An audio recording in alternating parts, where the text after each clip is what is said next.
Bonjour à tous, on continue Masechet Baba Kama d'Af Yud Aleph et on commence d'Af Yud Amud Bet en bas, la dernière ligne. Leima Prat Levela Tanahe I. Nous avions vu hier le diouk qui a été fait de la Mishnah qui avait dit lorsqu'on est chayav, chafti be tashlume nisko. Je suis chayav du tashlum du nezek. Du fait que la Gemara n'avait pas utilisé un terme, la Mishnah n'avait pas utilisé un terme plus simple. Chafti be nisko, je suis chayav du nezek, mais be tashlume nisko. La Gemara avait fait la déduction suivante, que je suis chayav de compléter le nezek. Parce qu'il y avait une partie du nezek, du dommage, qui avait déjà été payée. Comment est-ce qu'elle a déjà été payée? Dit la Gemara, par la charogne. Lorsque mon taureau tue l'animal de Réhouven, et que Réhouven donc a un animal mort, cet animal mort a quand même une certaine valeur, il lui appartient, et ça va être considéré comme la première partie de mon remboursement. Dès le moment où je l'ai tué, il va lui appartenir. Demande la Gemara, mais quel est le chidouche? Si moi, l'endommageur, le mazik, j'ai plusieurs charognes à la maison, je peux lui payer avec ces charognes. Donc quel est le chidouche de dire que si, avec sa charogne à lui, sa nevela à lui, ça va faire partie du paiement?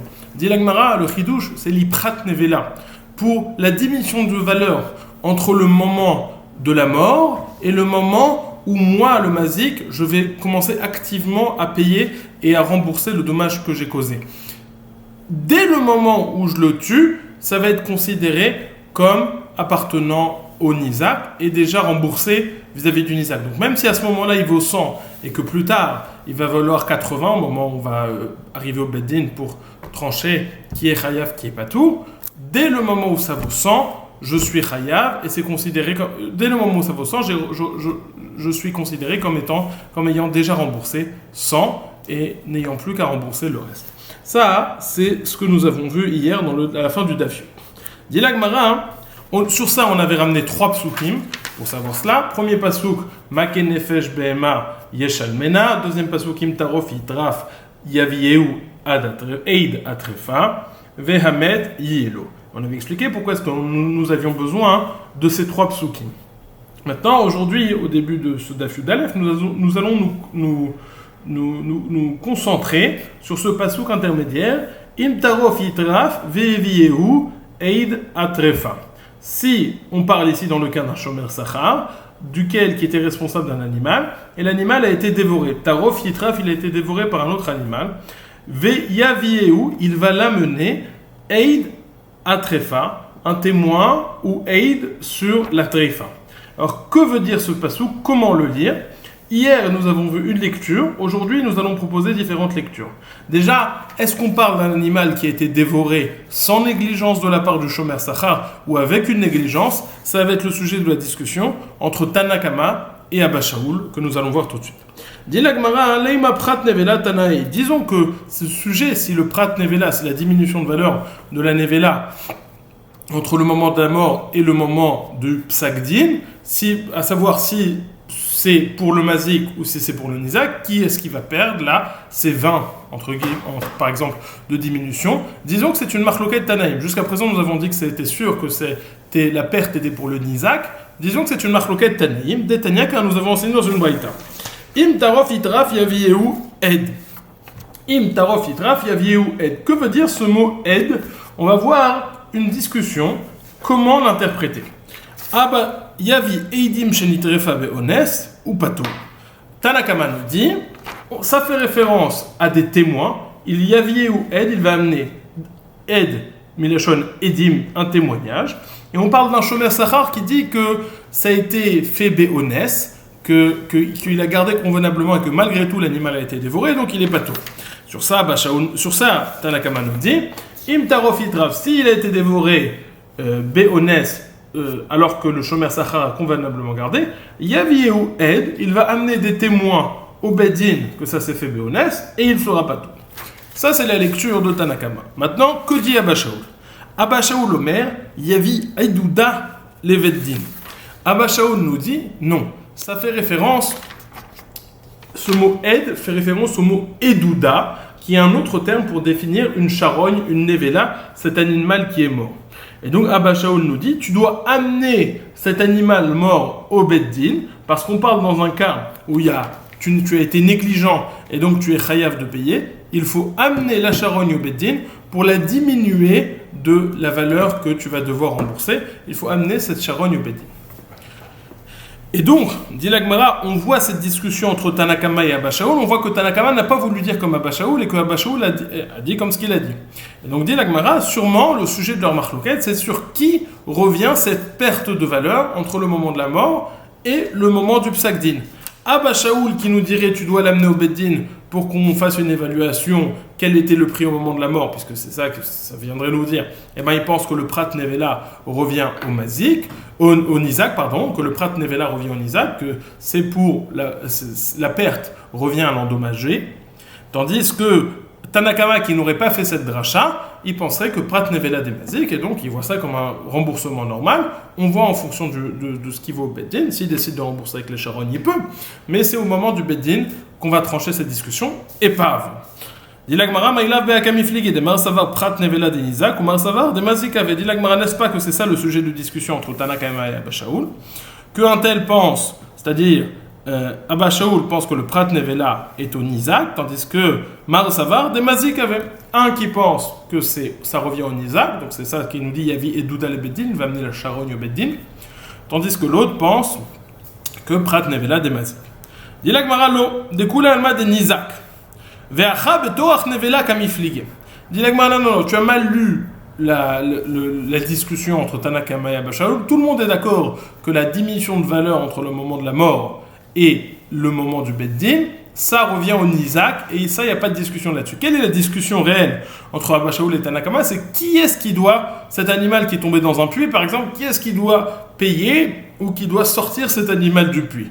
Est-ce que c'est le Nizak ou le Mazik? Et là, effectivement, dit la Gemara, il y a une discussion entre Abba Shaul et Tanakama, qui doit revenir.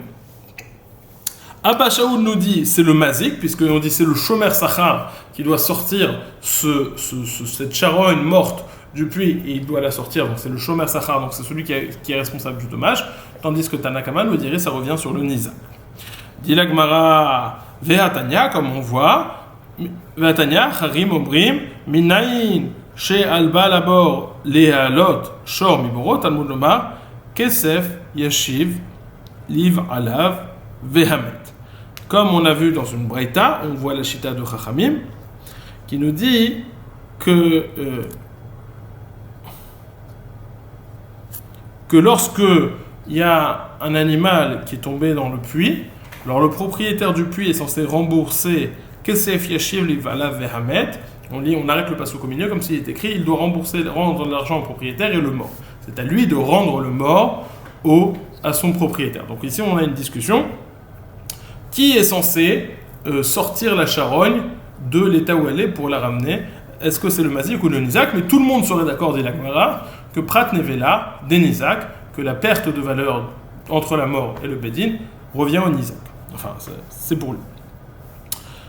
Dit la Gemara, Amarle Abaye le Rava, Hay Torach Nevela Echidame. Dit Abaye à Rava, ce Torach Nevela, lorsqu'on dit que c'est le Mazik qui doit amener cet animal, de quel cas parlons-nous? Il y met des bébira, Chavier, Zouzave, Gouda, Chavier, Arba. Si tu dis que dans le puits, ça vaut 1 zouz. Mais lorsqu'on sort du puits, puisque c'est plus accessible, ça vaut 4 zouz. Qui tarar, bedenafche tarar. Évidemment que le Mazik va le faire, puisqu'il le fait pour lui, puisqu'il va devoir payer 3 zouz en moins s'il le sort.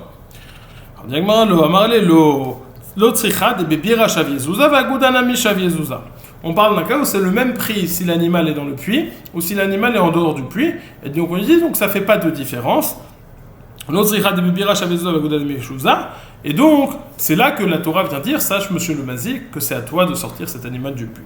Est-ce que ça existe un cas pareil où ça a la même valeur dans un endroit peu accessible et dans un endroit accessible? Oui, comme on dit les gens, parce que les gens disent que une poutre dans la ville, ça coûte 1 zouz, et une poutre dans les champs, ça coûte 1 zouz, même si alors que la poutre est dans les champs, il faut beaucoup de main-d'œuvre pour la déplacer. Voilà. Alors ça, c'est avec ça qu'on finit cette première partie de Souya de Prat Nevela. Prat Nevela, ce qu'on appelle Prat Nevela, je reprends encore une fois, c'est lorsqu'il y a un dommage entre un Mazik et un Nizak, et il y a un animal mort du côté du Nizak. Et on peut utiliser ce Nizak en tant en tant que partie du remboursement. Non seulement cela, on peut l'utiliser en tant que partie du remboursement, mais dès le moment de la mort, c'est considéré comme déjà remboursé au Nizak, et donc c'est la valeur que l'animal mort aura eu au moment de sa mort qui va être considérée comme déjà remboursée. Donc s'il valait 100 à ce moment-là, même si par la suite sa valeur a diminué, le Nizak sera considéré comme ayant déjà reçu 100 de ce qui lui revient. Amar Shmuel, En shamin lo la gana velo la gazlan et la lenezakin, vani omer af le shoel. Alors Shmuel nous dit, tout ce qu'on a vu, c'est au sujet des nezikin. Qu'en est-il des autres dommages qui sont financiers qui sont causés? Le ganav, le voleur, le gazlan et celui qui emprunte de l'argent, il y a un dommage qui est causé. Qu'en est-il? Alors Shmuel nous dit, En shamin lo la ganav velo la gazlan et la linzakin. On ne fait pas d'évaluation, sous-entendu, on ne paye pas avec la nevela du tout, et celui qui a causé un dommage, il va devoir amener un taureau entier, ou alors tout ce que ça entier, mais il ne va pas devoir compléter. Il ne peut pas compléter, c'est ce que nous dit Shmuel. En shamin, on ne procède pas à ce type d'évaluation, ni pour le ganav, ni pour le voleur, ni pour le gazlan, ni pour un autre type de voleur. Alors c'est deux types de voleurs, c'est un publiquement et un de façon discrète. Et là, l'inzakin, ce type d'évaluation ne se fait que lorsqu'il y a des dommages nezek. Ve'ani omer, et moi je dis, af les shoel ve'aba modeli. Moi je dis, même le shoel, celui qui a emprunté un objet qu'il a endommagé, on va pas utiliser les restes de l'objet en tant que paiement, mais il va devoir payer un nouvel objet complètement neuf. Alors, ça veut dire ce que Vani Omer, Af le Shoel, moi je dis même pour le Shoel, Vaba Modeli et papa est d'accord avec moi. Donc je reprends, moi nous dit, on ne fait pas d'évaluation pour le Ganav, pour le Gazlan et pour les Nezakin, mais pour les Zakin on fait, et moi je dis même pour le Shoel. Demande la Gemara lorsqu'il dit même pour le Shoel, est-ce que ça veut dire même pour le Shoel on fait une évaluation ou même pour le Shoel on ne fait pas d'évaluation comme le Ganav et le Gazlan? Iba Yelu se sont posé la question. Hachika Amar, Af le Shoel Shamin Vaba Modeli, ou Dilma Hachika Amar, Vani Omer Af le Shoel Shamin Vaba Modeli. Est-ce qu'il est en train de dire, même pour le Shoel, on procède à une évaluation et papa est d'accord avec moi? Ou peut-être est-il en train de dire, non, même pour le Shoel, on ne fait pas d'évaluation comme le Ganav et le Gazlan, et papa est d'accord avec moi. La Gemara Tashma vient écoute. Il y avait cette personne qui a emprunté une pioche à son ami. Tavra, il l'a cassé. Attends, les camés des Rav, ils sont venus devant Rav, ils ont dit qu'est-ce qu'on doit faire? Est-ce qu'on doit payer complètement une nouvelle pioche? Ou alors rendre le bout de fer et les bouts de bois un peu cassés et compléter, évaluer ça, combien ça vaut, et compléter. Ata, les camés des Rav, ils sont venus devant Rav, il est venu devant Rav, Amarle Zil, Shlim, les Narga, Mealia. Il lui a dit, paye-lui un nouveau marteau, tout neuf, tout bien, tout propre, ne paye pas la somme en plus des débris, non, tu lui payes une nouvelle pioche toute neuve. Shumamina. En Shamin, dit la Gemara, déduit de là qu'on ne procède pas à ce type d'évaluation, mais il doit rembourser quelque chose de neuf. Dit la Gemara des Rabbe, midamre le Rav Kana, Ravasi, les Rav, Dina, Achiv et Shatik, Shumamina Shamin, dit la Gemara au contraire. Parce que la réaction qu'il y a eu à ce psaque de Rav, c'était que Rav Kana et Ravasi, on lui a dit, ah, c'est comme ça le din, Dina Hachi, est-ce que le din serait comme ça? Veshatik, et lui s'est tué. Shmamina Shamin, déduit de l'inverse, qu'on procède à ce type d'évaluation. Alors qu'est-ce qu'on fait? Itmar, il a été dit. Amar Rabbi Elazar, Shamin la Ganav et la Gazlan. Oula dit au nom de Rabbi Elazar, on procède à ce type d'évaluation pour le Ganav et pour le Gazlan. Rav Papi Amar, En Shamin, Rav Papi nous dit non, on ne procède pas à ce type d'évaluation pour le Ganav, ni pour le Ganav, ni pour le Gazlan. Qu'en est-il? Vehil Cheta, la halacha et En Shamin, la Ganav et le Gazlan. On ne procède pas à ce type d'évaluation ni pour le Ganav ni pour le Gazlan. Aval la Shoel, Shamin, Keder Rav Kana, Veravasi, mais pour le Shoel, pour celui qui emprunte un objet qui cause un dommage, on procède à ce type d'évaluation. Il ne va pas devoir rembourser un nouvel objet comme Rav Kahana et Ravasi. Dit la Gemara. Étant donné qu'on a ramené un enseignement au nom de Oula, au nom de Rabbi Elazar, on va rapporter plusieurs enseignements au nom de Oula de Rabbi Elazar. On a 1, 2, 3, 4, 5. Le cinquième, on le verra dans le Daf Yudbet, puisque c'est là qu'on va développer. En tout cas, les 4 premiers, que sont-ils? Amar Oula, Amar Rabbi Elazar. Oula dit au nom de Rabbi Elazar. Shilia, Sheyatsata, Miksata, Beyom Rishon, ou Miksata, Beyom Hasheni, Monimna, Min Harishon. Une femme qui est enceinte et qui accouche, Bezrat Hashem, Besha'a Tova, une bonne nouvelle, elle devient tméa. Elle devient tméa, c'est-à-dire que tout le sang qu'elle voit, on suppose que c'est du sang tamé, c'est du sang tamé, dam leda. Alors pour un garçon, elle va être tméa pendant 7 jours. Pour une fille, elle va être tméa pendant 14 jours, pendant 2 semaines. Minatora, ça c'est le din Minatora. Que se passe-t-il s'il y a quelque chose qui est sorti du placenta, quelque chose qui est sorti, et on ne sait pas vraiment s'il y avait un enfant dans cette chose-là ou pas, il y avait un peu de sang, on ne sait pas vraiment qu'en est-il. Alors, pour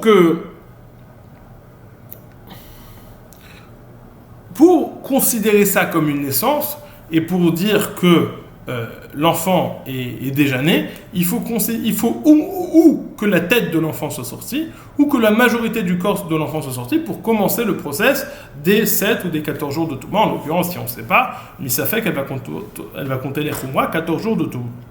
Donc, Oulan nous dit au nom de Rabbi Eliezer, Shilia Shiyatsata Miksata Biyom Rishon ou Miksata Biyom Sheni.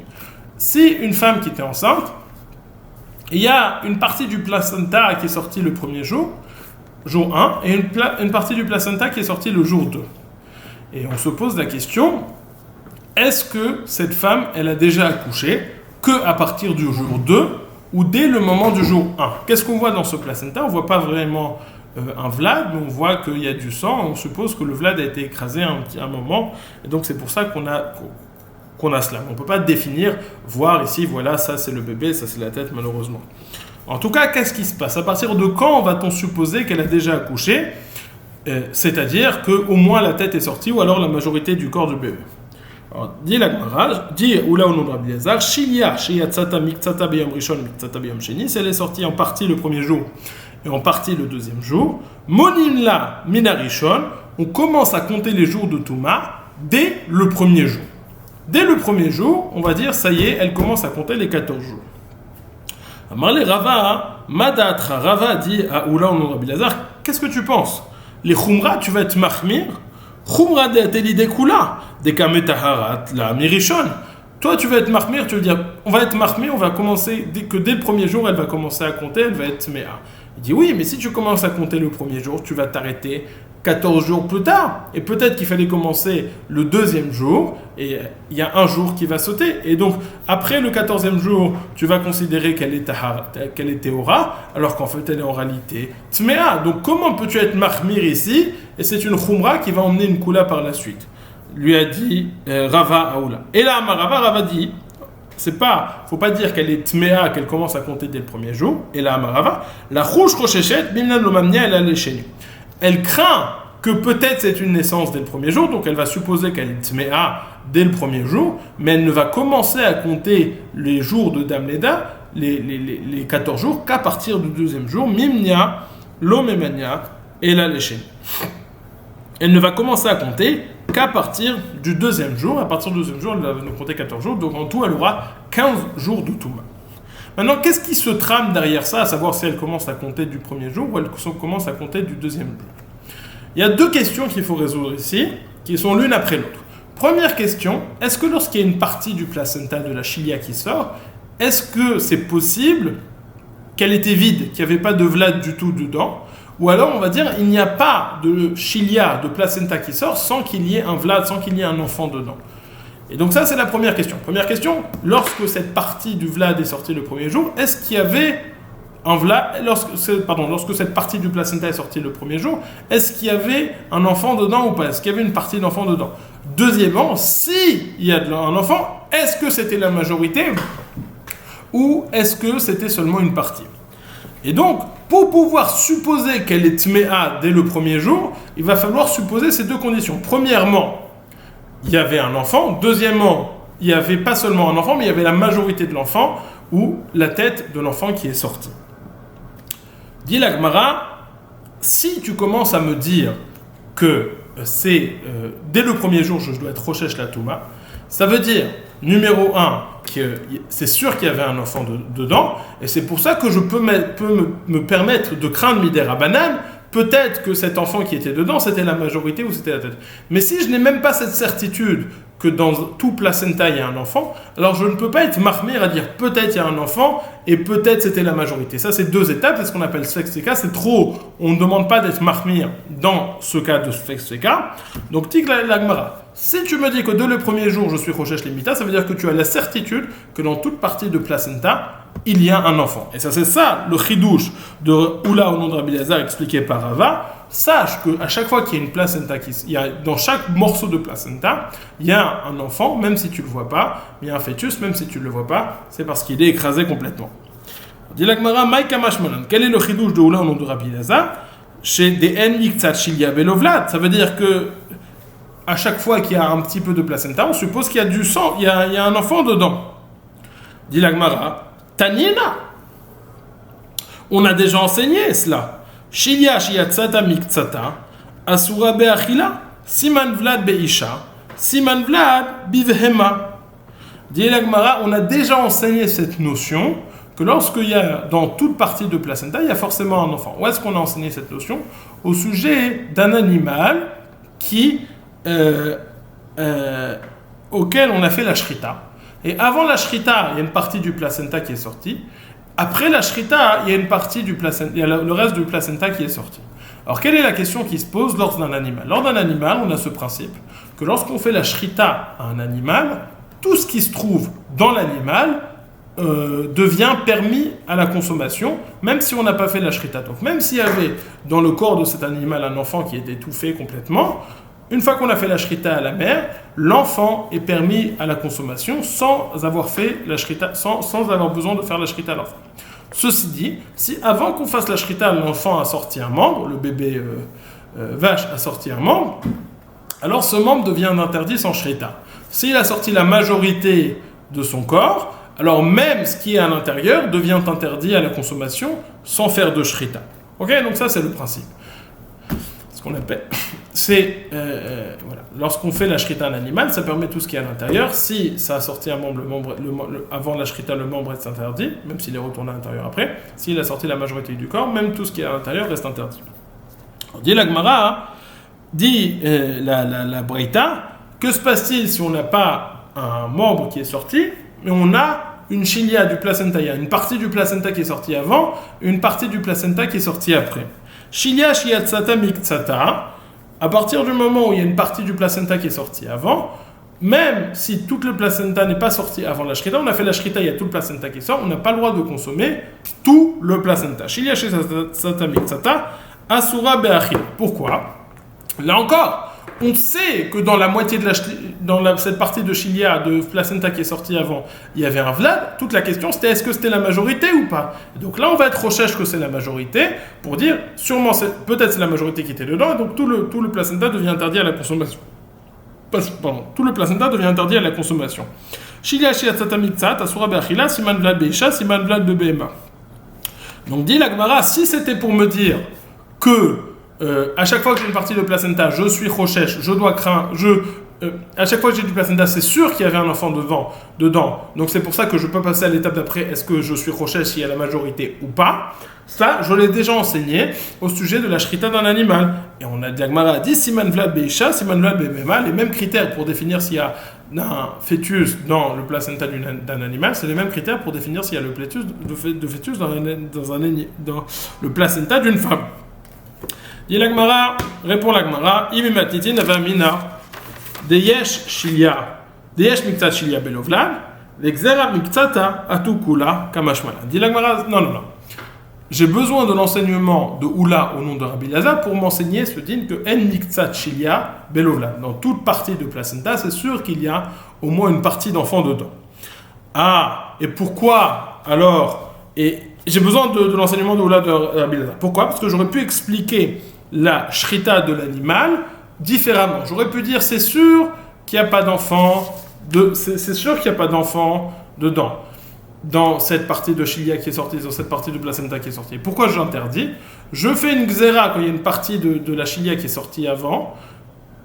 C'est parce que je me dis si je permets de manger le reste du placenta qui était dedans lorsqu'une partie est sortie dedans, ils vont venir à permettre quand tout est sorti et rentré, ils vont même venir permettre ça, et ça c'est problématique, ça c'est interdit. C'est pour ça que en tout cas Ce que je vais dire de façon succincte, c'est qu'on a une façon d'expliquer cette braïta différemment, et c'est pour ça que j'ai besoin du chidouche de Oula ou de Rabbi Lazar pour me dire que dans tout placenta, il y a forcément un enfant. Donc c'est pour ça que je peux être rochèche au stade d'après, peut-être qu'il y avait la majorité ou peut-être pas. Vama Oula, Amar Rabbi Lazar, un autre enseignement. Deuxième enseignement, dit Oula ou de Rabbi Lazar, Bechor shenitraf betor shloshim yom en podinoto. Un premier-né qui a été déchiré pendant 30 jours, on n'a pas à le racheter, on n'a pas à faire pidyon aben après sa mort. Pourquoi? Et ainsi a dit Rami Bachama. Étant donné que le pasuk nous dit padotivde, il insiste sur le rachat du premier-né, je peux dire que je dois le racheter même s'il a été déchiré pendant, dévoré pendant les premiers 30 jours de sa vie. Talmud Lomar, Ach Chilek, le pasuk veut dire Ach, sache que non, mais s'il a été déchiré, tu ne dois pas le faire. Troisième enseignement, Vama Oula Amar Rabbi Lazar, ça c'est une Mishnah qu'on a vu dans Kiddushin, quelque chose qu'on a vu dans Kiddushin. Behema Gassa Niknet Bemeshicha, il dit qu'un animal Gassa, du gros bétail, on peut faire un kinyan Bemeshicha en le tirant. Dit la Gemara Ve'anantnan Bemesira. Nous pourtant dans la Mishnah, on a dit que la Messira fonctionnait. On n'a pas besoin de faire la Meshicha, il suffisait de transmettre les rênes du propriétaire au nouveau propriétaire, à l'acheteur. Donc on n'a pas besoin forcément de Meshicha. Dit la Gemara, ou d'Amar Kiaitana, c'est vrai, cette Mishnah d'Islam, il a dit comme un autre Tana, des Tania qu'on enseigne dans une Baïta, Bechachamim omrim vezou vezou b'Meshicha, Rab Shimon omer vezou vezou b'Akbar, Chachamim nous disent, et la Behema Gassa, et la Behema Daka, et le gros bétail, et le menu bétail peuvent être achetés. On peut faire un kinyan avec la Meshicha en tirant. Rabbi Shimon nous dit, vezou vezou b'Akbar, on peut faire un kinyan avec la Akbar. On est devant. Vama Oula Amar Rabbi Eliezer. Encore un enseignement de Oula ou Rabbi Eliezer. Achin shechalku, ma she'alehen shamin, ou ma she'al bnehen ou bnotehen en shamin. Des frères qui ont partagé l'héritage de leur père, il faut partager aussi les habits. Si sur eux, ils ont des habits qui appartiennent à leur père, alors il faut le partager. Alors on va procéder à une évaluation des habits qui sont sur eux. Masha'alem shamin. Masha'al benehen ou bnotehen shamin. Les habits qui sont sur leurs enfants et leurs filles, donc les petits enfants du défunt, ça on va pas les faire, on va pas amener les enfants au Bedin pour vérifier les habits. Non, on procède pas à l'évaluation et on laisse de côté. C'est pas grave, ça fera pas partie de l'héritage. Rav Papa nous dit. Des fois, même ce qui est sûr, même ce que les fils, les héritiers, même ils portent sur eux, on ne va pas procéder à l'évaluation. Si par exemple c'est le grand frère qui s'occupe de toutes les affaires, alors même les autres, les petits frères, ils sont intéressés à ce que le grand frère il ait des habits chashuvim pour faire des affaires de la meilleure façon, pour qu'il soit écouté et pour que sa parole ait du poids. Donc même cela, il serait d'accord d'être méfater, de dire c'est bon, les habits, tu lui donnes, on partagera le reste. Les habits qu'il a sur lui en tout cas. Maintenant, encore un enseignement. Est-ce que lorsque j'ai l'obligation de garder quelque chose, et je transfère à une autre personne cette obligation, est-ce que c'est considéré que j'ai été négligent dans la garde? Donc je suis un chômeur, j'ai confié l'objet que je devais garder à un autre chômeur. Est-ce que le fait de transférer, ça s'appelle une négligence? Par exemple, et donc quelle est la nafkamina? Si moi je suis un chômeur chinam, je suis chayav que si j'ai été négligent, mais si ça a été volé ou s'il y a eu un cas de force majeure, je ne suis pas chayav. Mais si on va dire que lorsque j'ai donné à un autre chômeur, c'est considéré une négligence, donc je serai chayav même si par la suite il y a eu un vol ou même s'il y a eu un cas de force majeure. Pareillement pour le shomer sachar. Le shomer sachar, il est chayav s'il y a une négligence ou s'il y a eu un vol ou une perte. Maintenant, je ne suis pas chayav, il n'est pas chayav s'il y a eu un cas de force majeure. Le shomer sachar qui a confié son objet à un autre shomer, même s'il y a eu un honest par la suite, est-ce qu'on va dire qu'il y a une négligence qui a précédé cette honest, donc il est chayav ou pas? Ça c'est la question dont vous discutez Oula ou Rabbi Lazar et Rava. Amar Oula, Amar Rabbi Lazar, shomer shemasar le shomer patou. Un chômeur qui a confié à un autre chômeur, il n'est pas tout, c'est-à-dire qu'il n'est pas tout, il a toujours ses chiyuvim. Mais si ça n'est pas considéré une négligence, et donc par exemple s'il y a eu un honest, il ne sera pas tout.